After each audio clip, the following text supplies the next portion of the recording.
Did everyone enjoy the keynote, the opening session? Awesome, awesome. Well, thank you all for being here. For those of you that don't know me, I'm Jennifer Macris. I'm the Director of Banking and Compliance with Cannabiz Media. I'm also the Regional Director with C-Lab, working with the local chapters in Tampa, Orlando, and North Florida. So hope to see you all at a local chapter event near you. We're going to get things kicked off with our first panel, led by our moderator, Mr. Dan Sparks with Sparks Consulting. This panel is our big movement in Florida, going from medical to adult use and all you need to know. So without further ado, we'll give it to the panel. Thank you.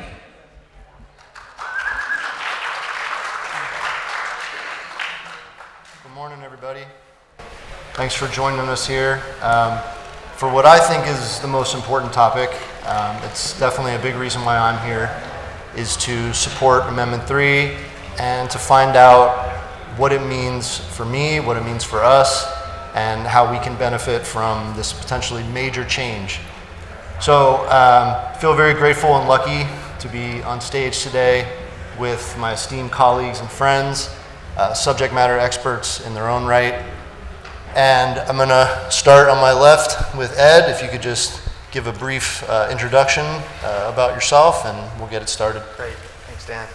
I'm Ed Keating. I'm one of the co-founders of Cannabiz Media. We've been around for 10 years, and we have built essentially the database of record of all the cannabis and hemp licenses in the US, Canada, and beyond. And people use it for sales and marketing, research, trying to figure out, let's say, total addressable market, and also for compliance and license verification. Thank you, Ed. Eric? Eric Stevens worked on both medical amendment, Amendment 2, both in 2014 and 16. Then we had our implementing 501c4 that worked on actually getting things implemented after the fact. We didn't have any flower, a few other different things, and now helping doing consulting on a few different issues, one being Amendment 3. Thank you. I'm Daniel Sparks. I've been involved in the program here in Florida since the inception, meeting Eric and doing petition gathering for the medical marijuana initiative, the first one in 2014 that we'll talk about a little bit more here in a minute. And I'm a lifer. This is not a hobby. This is not something that I'm somewhat interested in. I'm head first in cannabis and never left Florida. I remained here, started my family here, and will continue to be here through implementation of adult use and whatever else comes.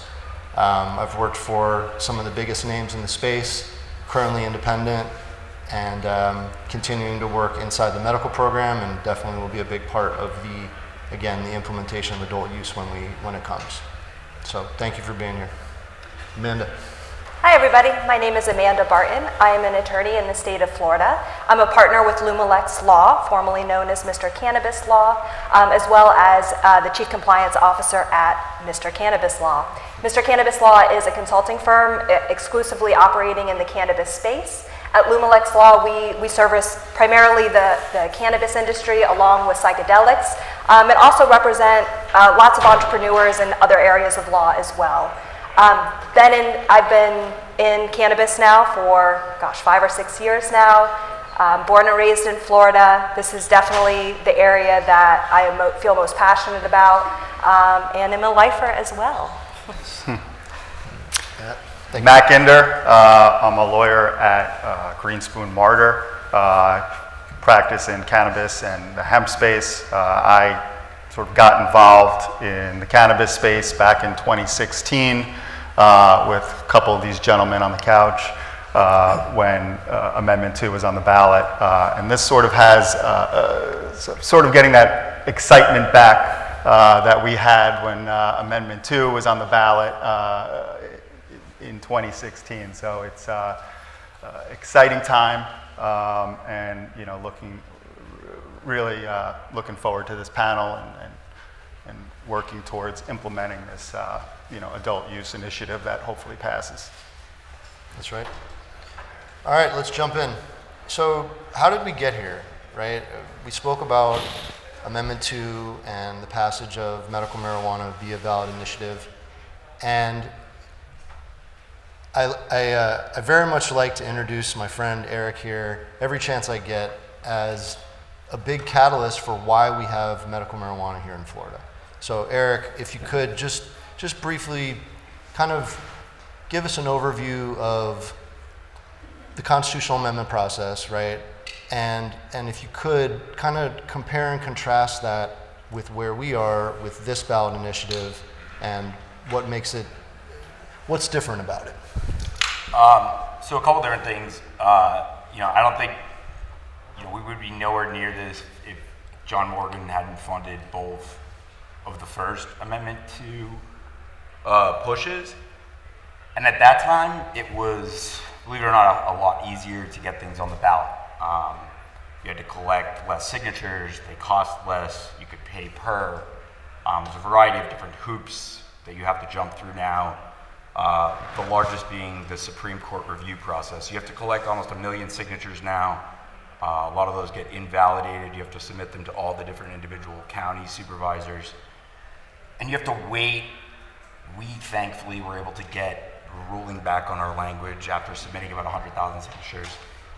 Now they're not even giving you a ruling back until you basically have submitted and spent the whole thing. So, their cost to get on the ballot was 10x what ours just making the ballot was at all. When you talk about the process, right? And constitutionally, when you have the single subject rule, I mean, we had a similar thing, and everyone was like, oh, you don't have home grow in your amendment. It's like, listen, there was a dissenting judge this time around who said that sales needed to be one petition and the decriminalization needed to be another. Those are two subjects. So you get a couple other things in there that change a couple things, and now they've thrown out $50 to $60 million worth of paper that were collected. And so those are the risks that you run. And you have to look at, there were 2 other amendments that collected over the threshold to get on the ballot that were thrown out. So, they had to look at the language there. They had to, see what that process was going to be like and make sure that they could go through with all of that. That was a massive risk, not knowing. We had to wait both times. One time we almost waited too long and weren't almost able to collect, but we still got it done. But, they can't even collect now.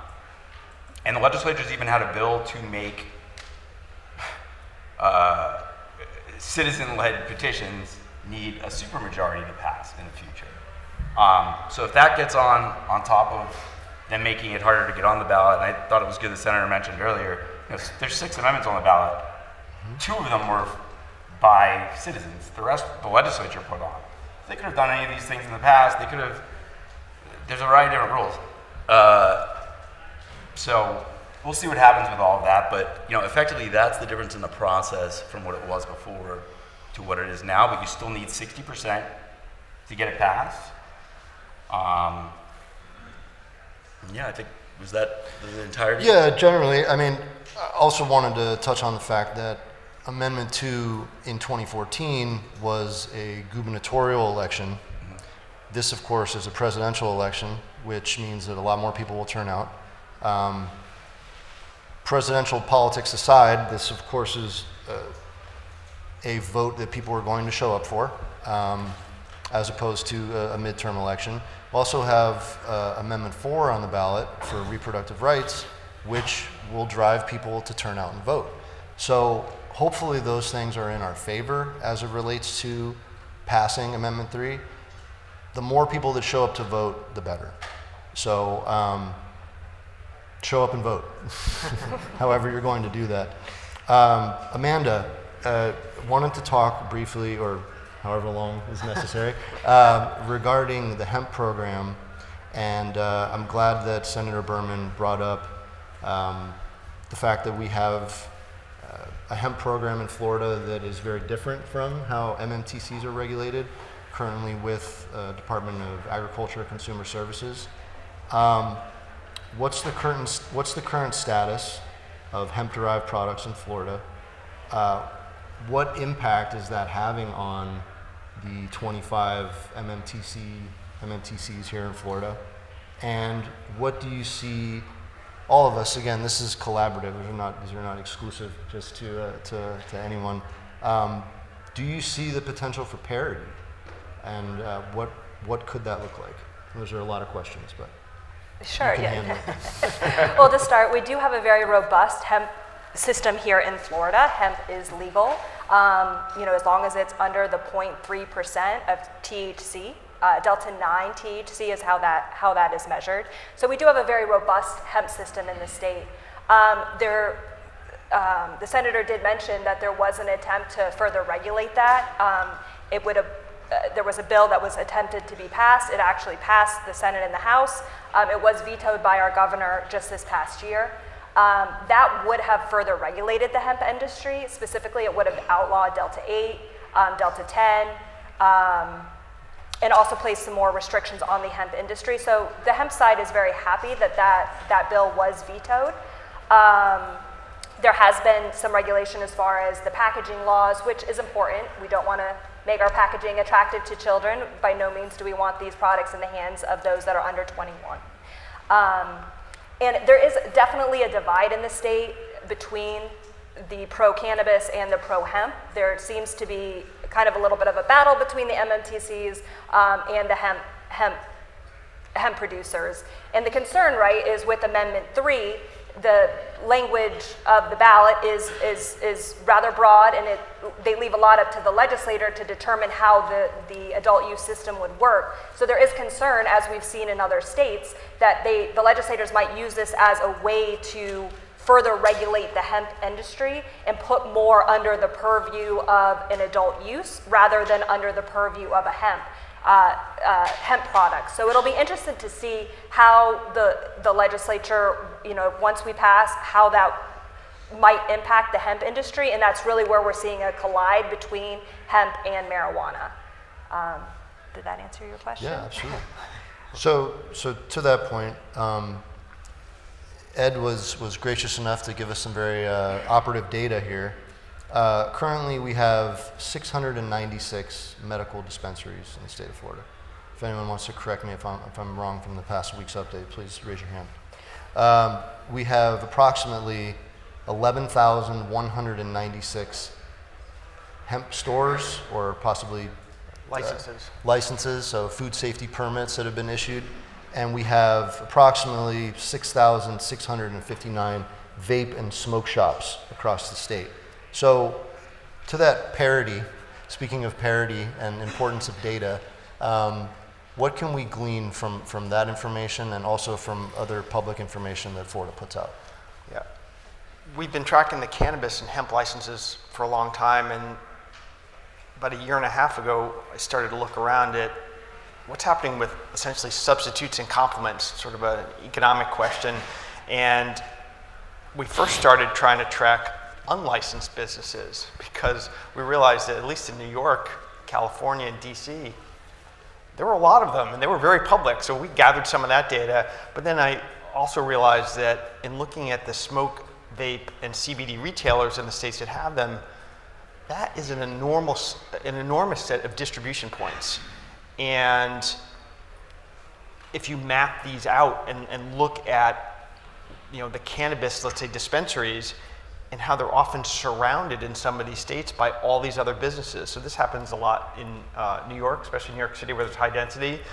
I think where it's most prevalent is in Texas, where the number of CBD retailers is even higher, smoke and vape shops is even higher, and they really only have 3 quasi-medical marijuana licenses there. So they're totally extinguished. So it's important as we look at these markets to really see what the future is going to look like. Because to take it to the next step, and this is data that we haven't gathered yet, but I know others are looking at, and Delta Emerald here in Florida has done a lot of research on this, starting to look at what the liquor, or in Connecticut we call it the package store industry, is like, because that is also another distribution channel where cannabis-derived products are now starting to be distributed. So in Connecticut, tiny town, or tiny state, there's probably like 2,500 liquor stores, package stores. You can call them. They're about 10% so far have an endorsement on that license. On the liquor license, it says these stores can carry cannabis-derived products or hemp-derived products. And they're low THC, and that's the dispensation that the lobby got to vend those. So in terms of the data, I'm going to just encourage people to have a very expansive view. We often focus on, how many licenses are going to come out of that legislative process and that rulemaking process next spring and summer.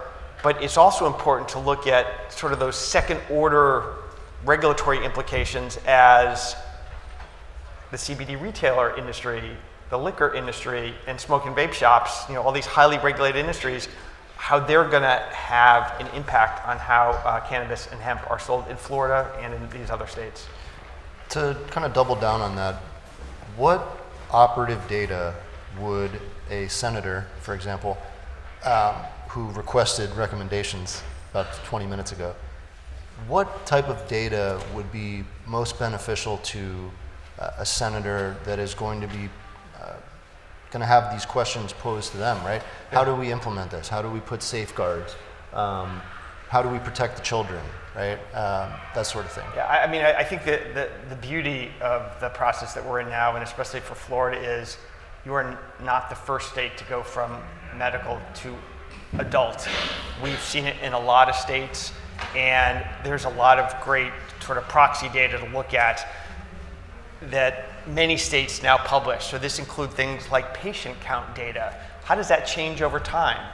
To nobody's surprise, once the adult program comes in, patient count will probably start to decline. What does that mean for your program? Even in Florida, just looking at how patient count has changed over time, from year 1 to year 2, it went up like 150%, and then it went up 80%, and this year it's gone up like 1.9% since January. So it is flattened. Is it because people are waiting for adult use to come in? They don't want to go through that program? So there's patient data.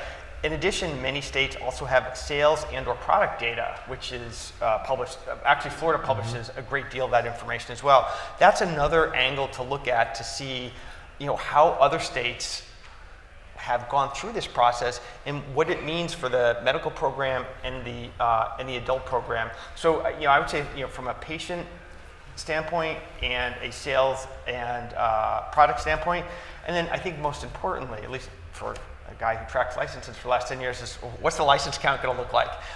Some of these states do stick with vertically integrated licenses, although places like New Jersey, New York, and Connecticut, once they left just having a medical program, they did tend to break down those barriers and say, you know what, we're not going to require that vertical integration. And that actually helped with some of the social equity issues where you didn't need people to have these big, complex, sprawling businesses that they had to run. Maybe people just wanted to do delivery.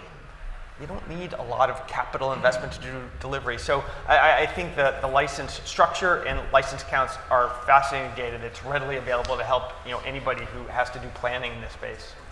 Couldn't agree more. I think a lot of us in this room would agree that in the event of adult use no longer being a requirement to be licensed in Florida, that a lot of us would be very interested in what that looks like and the structure of it, the application process, all the above. I mean, Florida's only had 2 application rounds, and the second one, it's been 2 years since the applications came out.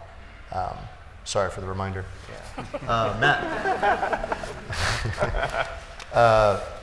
Speaking of fun things to talk about, that's Ed. Matt, how you doing? What are the potential differences between medical and adult use products? It's a good question, Dan. I think one potential difference could be THC potency limitations. We've seen the last several legislative sessions, there's been a bill introduced to limit THC potency for medical products. This last session was actually interesting. It was the first time that a bill was filed to place THC potency limitations on adult use products only. So I think if Amendment 3 passes, I think that conversation will likely occur up in Tallahassee again, whether there should be THC potency limitations on adult use products and maybe potentially leave medical products alone. That would create some differences between the two products. So that conversation is to be had. There's some other product differences like labeling and packaging, right? If anybody's purchased a medical marijuana product here, you'll notice that the labels and containers are very bland. That's by design. The legislature, in fact, has a specific provision where it says medical marijuana products are prohibited from appealing to recreational use.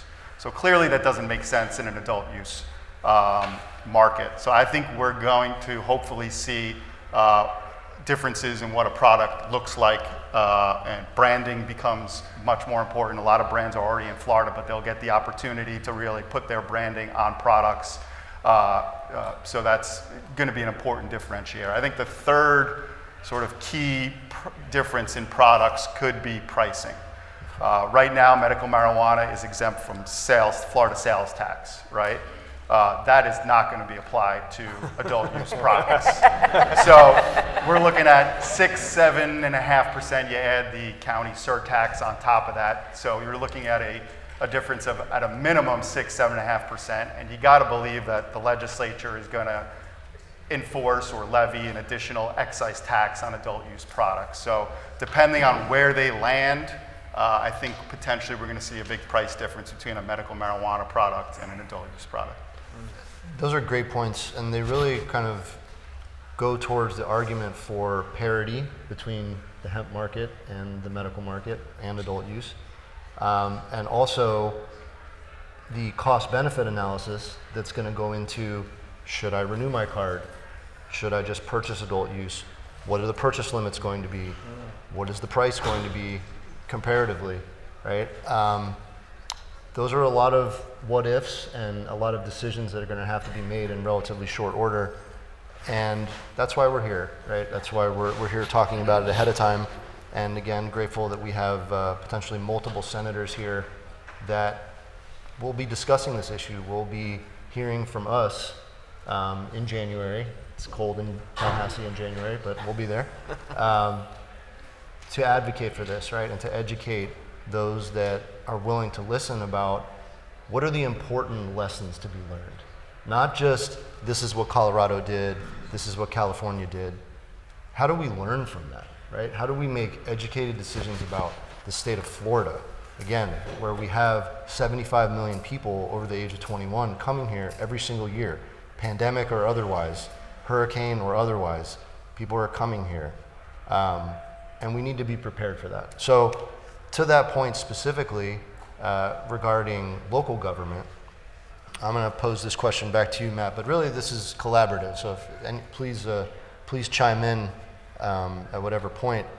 What are the potential implications for local governments as it relates to adult use, and what should we anticipate?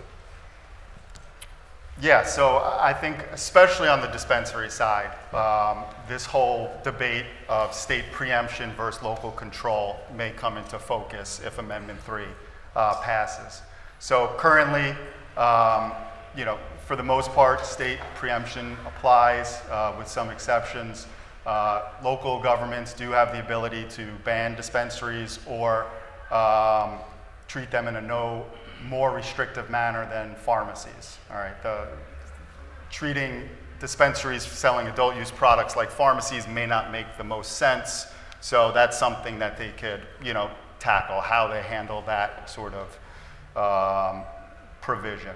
Another issue is distance separation. At the state level, it's 500 feet from K through 12 schools. We saw last session, there was a bill introduced that created these ridiculous distance separation requirements that ultimately died. But that could be another conversation for implementing an adult use bill, is what are the new distance separation requirements? And hours of operation, another issue. That's preempted at the state. So dispensaries cannot be open past 9 p.m. Now, if you're looking to open up a dispensary, say a nightlife district, 9 p.m. may not be, the best limit for you. So giving local control back may be a good idea for certain components and, for example, hours of operation.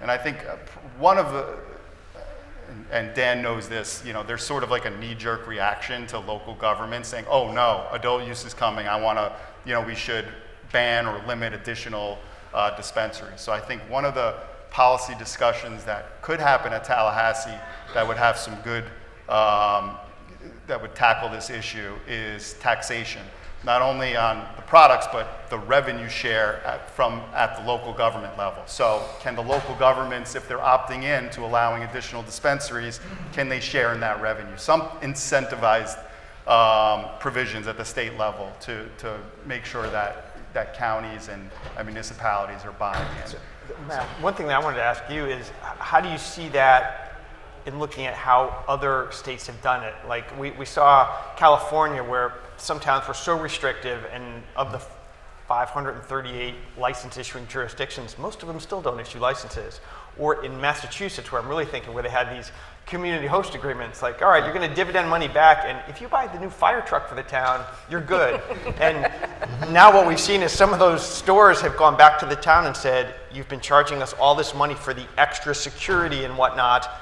You never provided it, give the money back. So they've clawed it back. So, I mean, hopefully that's not going to happen in Florida, but what is your take on other states that have tried to do, let's say, rev share? Has it worked?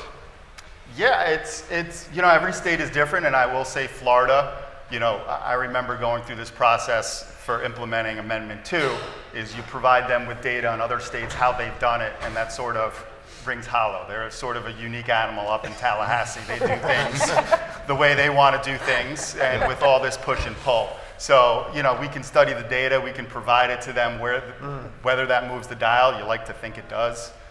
Who knows at the end of the day with horse trading and where things line up. But I think at least trying to incentivize municipalities and counties from opting into the program and giving them a new revenue stream. Colorado did it, providing some of the tax revenue to go to schools, construction, and then school funding, giving them the opportunity to, I think Illinois also has some language in there where there's some revenue sharing at the local level. Listen, you're not ultimately going to convince every municipality or county to not ban it, but you can try to incentivize them and work with them to at least consider it and provide some carrots for them. I think that's really where you need to be focused on.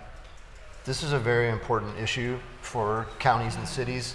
There are some that have been lobbying to make sure that they are not preempted for at least the past 4 years that I know of specifically.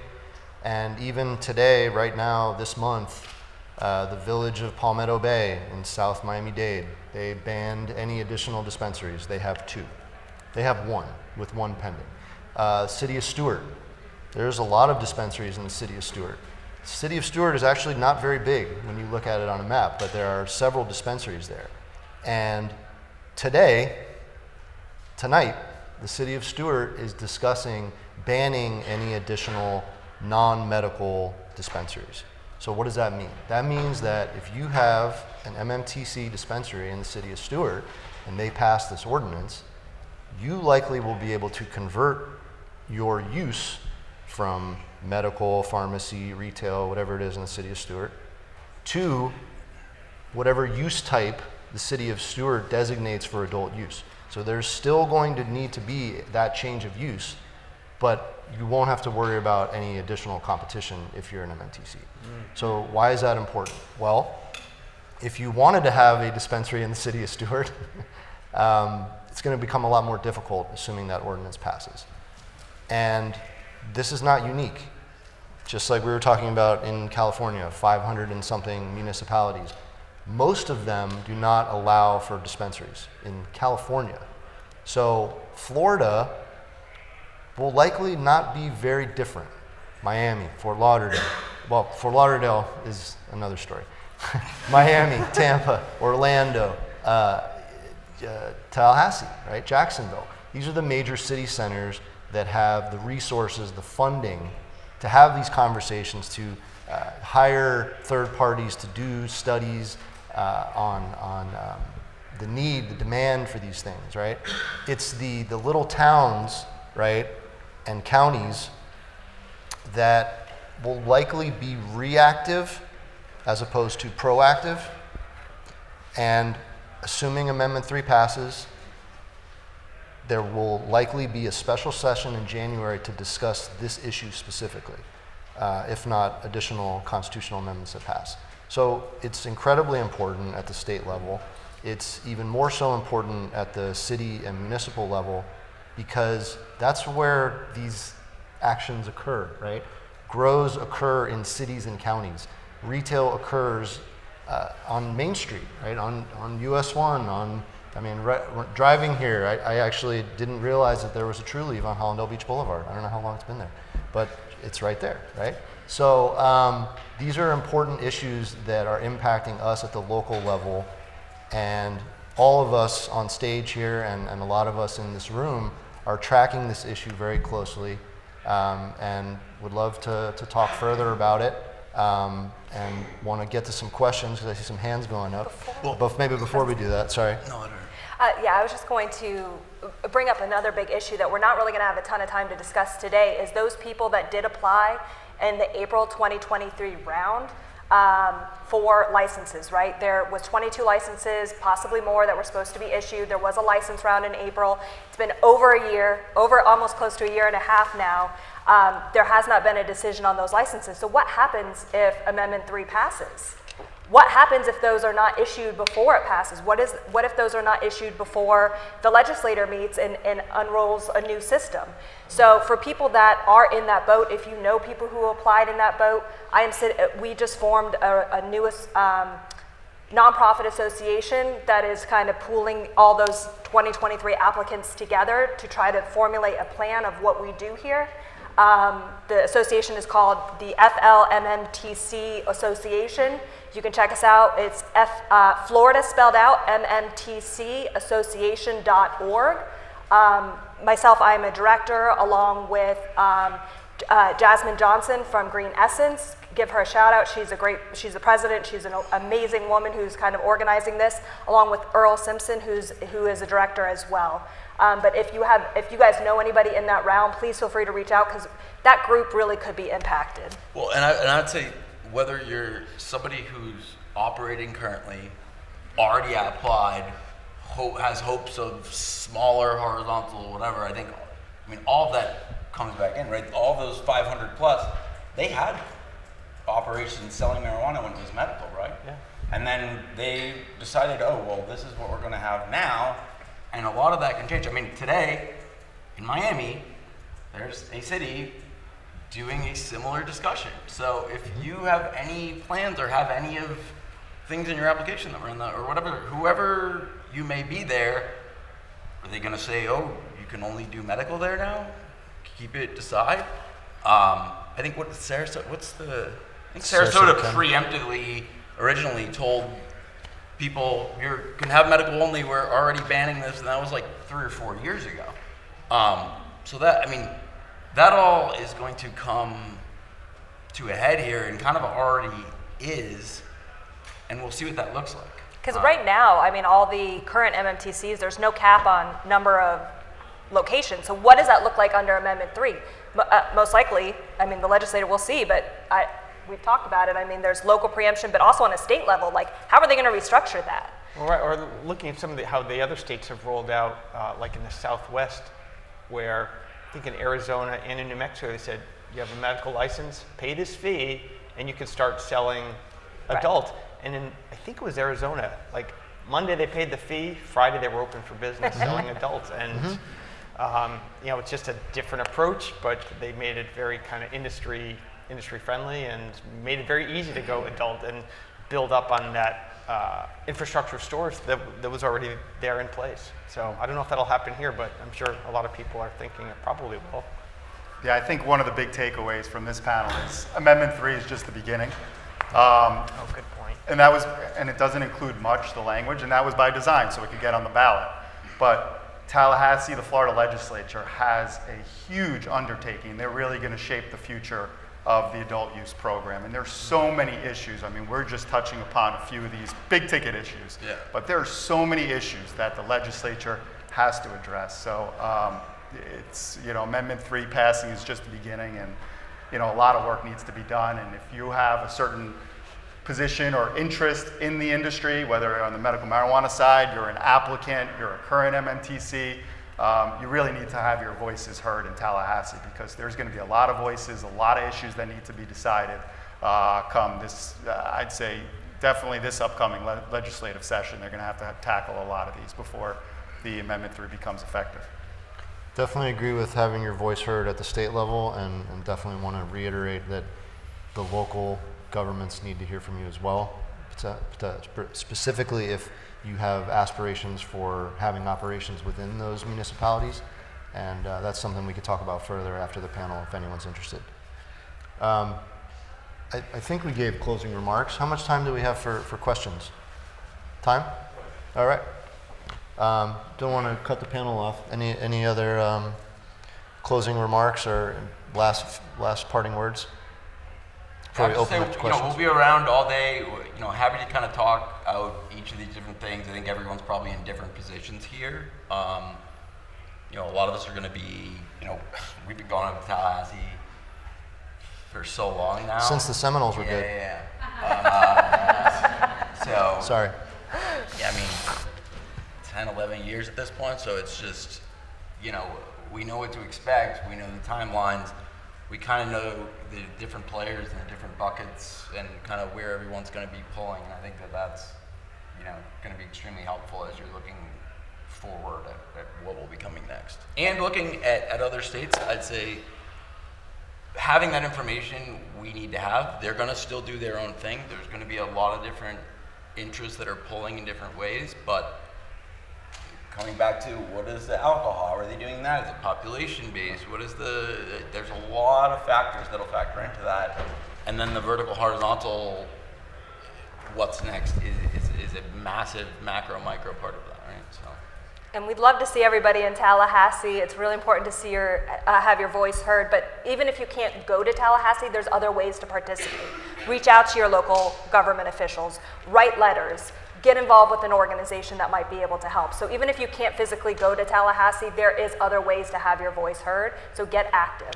And we've got a networking chapter up there now, so I'm sure we'll be doing some stuff in January and February. Quick little plug there before it comes. Absolutely. What I'm hearing is this could take a long time to sort out. What kind of time horizon does the panel feel that major issues and some of the minor issues are sorted out? So November 5th is, of course, Election Day.